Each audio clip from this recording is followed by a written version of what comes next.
Canada.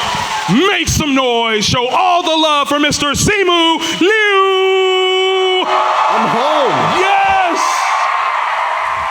Dude. What has been your most accomplished stunt in your career? It's probably gonna be Shang-Chi. Okay. We like that. I don't know if you've heard of that one. Yes. But you know the scene, you know, it's probably the bus fight, right? Yes. But there's a sequence where like I'm on top of the bus and I kind of baseball slide across the top and I swing over the side in one of the mirrors and then I like kind of swing right into the door, which does not open for me. But that was actually all me and it was all practical. Make some more noise for that bus stunt.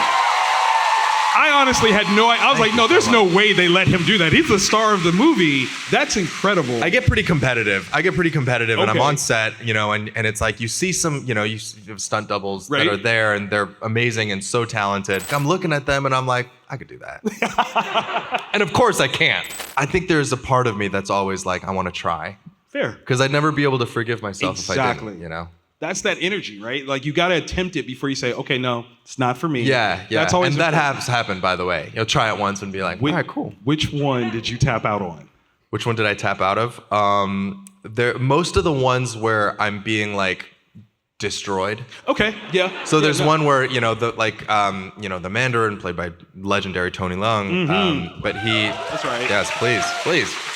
Give it up for the GOAT.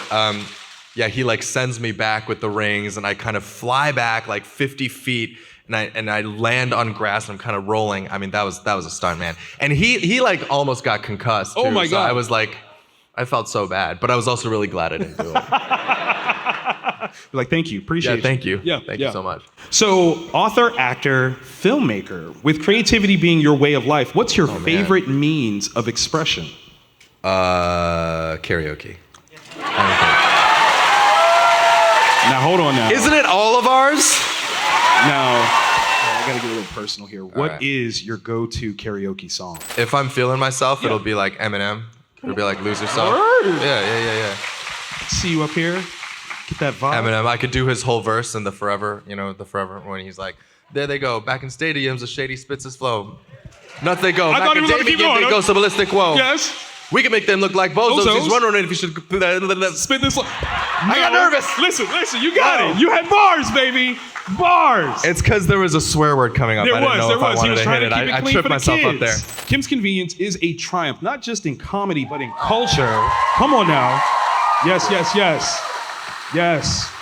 As an Asian Canadian, what does it mean to you in terms of representation to be a part of such a significant show? You know, you will not believe how many people watch and love this show all over the world. Raise your hand if you're in this room. And okay. Kim's Convenience, I swear to God, is still the #1 thing that I'm recognized for.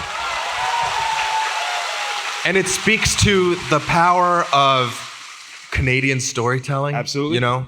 And it speaks to this little show that truly like started out on the CBC as this like tiny little show about an Asian Canadian family that somehow got picked up by Netflix and thrust, you know, out in front of a global audience and has become kind of just a really a beautiful way for families to connect and learn about each other and learn about different cultures and, you know, for children and parents to watch together. So, I mean, it forever will be the show that gave me everything. Come on now. Yes.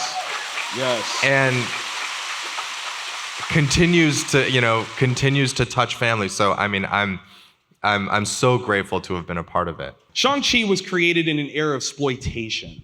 What went into defining what was necessary to bring the character and story to life and outgrow the tropes that he was birthed from? So Shang-Chi, the character, the comic book character, was created in the 60s and 70s. There was a kung fu kind of craze that was gripping America and North America. And David Carradine, of course, was on a show called Kung Fu where he played, a great show. He did play an Asian character. He did. And it was in that environment that the character of Shang-Chi was birthed. And so, Shang-Chi was created by non-Asian people, and so I think he was an Asian character, but told through the lens of someone who was not Asian. So, I think there were elements of his backstory and the way that he spoke and his mannerisms that didn't quite feel maybe authentic. And so when it came to this movie, our fantastic director, Destin Daniel Cretton, and give it up for him. And Kevin Feige and Jonathan Schwartz, our producer, all pretty great, amazing people. They all kind of got together and had this idea of bringing Shang-Chi into the modern age and really infusing him with layers and dimensionality and authenticity that would, any kind of Asian person growing up in this environment in this day and age would have. Of course. In a lot of ways, maybe made him less badass by making him a valet worker in San Francisco. But at the same time, I think made him a lot more relatable to a lot of people because, whether we grew up feeling like Sean or feeling like Katie with our families and the intergenerational trauma and, preach. crazy grandmother. There were elements of that we hoped would resonate across, a wider audience and would also pay respect to the culture and the heritage that Shang-Chi represented. You got to spar with Michelle Yeoh, one of the greatest legendary martial art actors of all time. First of all, what was that experience like? And then follow up, are there any other martial artists that you would love to share the screen with? Michelle is the embodiment of grace. Yes. Of course. She, her background is in dance. So when she shot Crouching Tiger, Hidden Dragon with Ang Lee, she kind of, there was a gracefulness in the way that she approached her fight scenes that even I think surprised Ang and surprised everybody on set. So that is all very much her. And when we shared our scenes together and I had the opportunity to fight her, first of all, I was really nervous.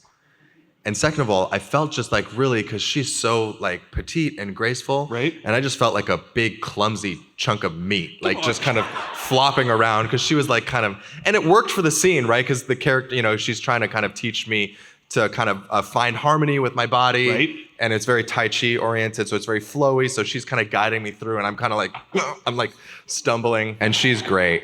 Just the absolute best kind of person to hang out with. Love it. She plays all these, really intimidating characters on screen. And she is a very strong person, strong and assertive and just like, so sure of herself. But she's also just like such a goofball. And I wish that people knew, like were able to see that side of her. Because I'm sure, with everyone in this position, we kind of sometimes tend to be guarded. Of course. But if you pry open her layers, she's such a little goofball. She loves jokes. She loves kids. That's awesome. And is just like, she's like Auntie Michelle, Aww. And I've had the opportunity to fight some pretty amazing people like Tony Leung and recently John Cena. I fought John Cena. Pretty difficult fighting someone you can't see. You can't see him. How did you do it? Like, I don't know. Is that an awareness? Is that just like a I bet I looked just ridiculous. I was just like, wow, it's just something. He would just punch me out of nowhere and be like, John, what the heck? How do you block that? How do you block that? Where'd he go? Okay, all right. It's time for a game. Y'all ready to play? All right. Let's do it. So for this game, they're going to be able to see some characters up on the screen. You're not to look. You're supposed to just look out there. Okay. Yeah, okay, just look out there at the audience. You may ask what we'll call yes or no kind of questions. Okay.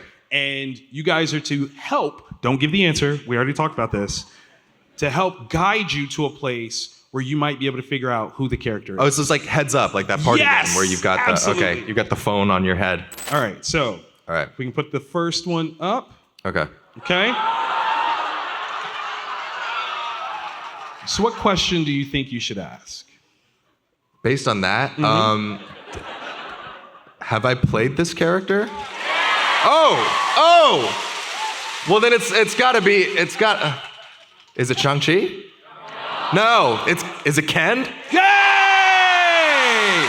See? 3 questions? Are you kidding me? Listen, I was trying to give you some room. I was trying to give you some room here. Hey. Are we ready for the next one? Okay. Okay. You got it up there. It's up there? It's up there. No reaction. Okay, so I have not Yeah. played this character. I have not played this character. Is this character a woman? No, it's a man. Man. Is this character a superhero? Not a superhero. Okay. Is this character a villain? Yes. Villain. Villain means it's still genre. Genre. Sci-fi. Oh! Sci-fi. Sci-fi. Okay. Okay. Oh, that man. The man's waving a lightsaber around. Star Wars. Star Wars. Star Wars villain. Star Wars villain. It's either Kylo Ren or it's Darth Vader. It's Darth Vader it is. That took me like way longer. That was way less impressive. I'm sorry, guys. Ready for the next one? Yes. This one's gonna be the hardest one. More laughter. The hardest one. I'm just gonna go for one. Go for it. Is it Shang-Chi? Come on! Come on. It's right here! All right, the last one. Okay. See, that's interesting, because I've already exhausted all of the characters that I've played. Is this character a man? He's a man. Is he a superhero? Oh! Marvel? DC? All right. I want to guess, but I've got, it's 50-50. Is it Batman? Yay! I felt like you wouldn't put, I felt like it wouldn't be Superman. I mean, you know, he's in production right now. He was You know. busy. We didn't bring him up here. No. Can I tell you a story about Henry Cavill? Please do. Real quick before I go. Please So I've met Henry once in my life, and it was at the Super Bowl. I had reservations at this restaurant, Carbone, and I show up with my friends, and I look over in the booth, and I'm like, I think that's Superman. And he's like really keeping to himself, like nobody's noticing him, which is crazy. And I just keep looking at him, and I'm like, no, he doesn't know who I am. I'm not gonna go say hi. I'm not gonna bother him. And then I was like, you know what? But what are we doing? We're in Vegas. I got up and I kind of went over and I was like, hi, I don't know if you know who I am, but I just wanted to say I'm a huge fan of you. And he like, you know, it's like one of those things. He wraps me up in a bear hug and he's like, dude, of course I know who you are. And you know, you're, you know, the best. And you know, maybe I'm embellishing at this point. No, whatever. He said it. He said, look, No, he said a lot of nice things. Yeah. No, I was there. And then, you know, came over and introduced himself to the whole table, so all my friends. And like about an hour and a half later, after we had finished our meal, I went to ask for the check, and the waiter was like, Mr. Cavill is taking care of your bill. What? So that's my very What a true meeting. Henry Cavill story. Kind of wished I had ordered more. Corey wants to know, what was your favorite behind-the-scenes moment from Shang-Chi? Tony Leung, for those, I mean, Yes. I think everybody here That's knows. right. That's right. The man, the legend. Me being like me, I'm like, well, I'm not going to talk to him. So I think my favorite memories are just kind of sitting with him and learning about his life and his love. The man loves extreme sports. He snowboards every single day. Wow. That's living your best life. The man's got to be 60, All the time. right? And he's Age still, ain't nothing but a number he's for still him. going strong. Yeah. There you go. Yeah. He's like, I'm just gonna snowboard. Well, you know, we don't age. I mean, you know what I'm saying? We don't age like You know what I'm normal saying? people. You Yeah. know what I'm saying? Yeah. I see what you said. I see what you did there. Is there a specific genre that you haven't had the chance to act in before that you'd like to try? Yeah. I'd love to do a rom-com Yes. at one point. Yes. I'd love to do a rom-com and find someone amazing, you know, an amazing actress that would, you know, we'd work together. And then probably something like, I don't love scary movies. Like, I don't love watching them. But I feel like they would be a lot of fun to make. Absolutely. Yeah. But you'd have to watch it afterwards. I know, I'd watch it like... Okay, so this one is an interesting one. So Catherine Daniele wants to know, did you do any martial arts or read any of the Shang-Chi comics to prepare for your role in Shang-Chi? I obviously, one of my first questions was like, what comics should I read? Destin was, honestly, he was kind of like, don't read them. Right. It's better if you kind of start with a blank slate. But since the movie, I've actually kind of gotten into it, especially because it's kind of coincided with a new run of comics for Shang-Chi, so I feel like he's doing a lot. He's getting busy in the comic world. So you never know. Maybe one of those things will potentially make it into I don't know. All I'm saying is you never know, because You never know. A character or a storyline or Yes. something Right. can always make its way into a sequel. That's not a spoiler, Disney. Do not send the shooters. What was the best and hardest part about writing your own book? Yeah, so I wrote a book called We Were Dreamers. Come on now, make some noise for that. Fantastic read. Thank Fantastic you so much. read. And what was great about it was because I wanted to really tell my family story and how they immigrated to Canada and ultimately settled in Mississauga, where they still live, right? Shout out to the 905 till I die. Let's go! Let's go! Saga City, baby! Hey! So I think the most difficult and the most fun process of that was kind of getting to interview my parents, asking them about growing up in China in the 60s and 70s, and then also, what made them decide to immigrate to a country that they had never been to, Right. and knew nothing about, which I think, it's self-evident. Canada, the fucking best. Hey! Sorry. We are so grateful that they made that journey, because it obviously set the stage, built the foundation that gave all of us you. So sincerely, man. thank you for that. I highly recommend this book. Please go grab it if you haven't gotten it already. FAN EXPO Canada, do me a favor one more time. Make some noise for Mr. Simu Liu. You guys, thank y'all for joining us today. Simu, thank you so much for joining us. It's an absolute honor and a pleasure. Come see him all day today. Bother him. Buy all the things, photo ops, autographs. Get them now.